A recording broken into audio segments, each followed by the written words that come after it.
So, regulatory shopping.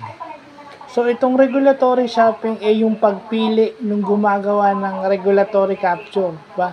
Yung government agency, pumipili sila ng mga taong gagawa nila ng special treatment o ng regulatory capture na na-vlog natin kanina.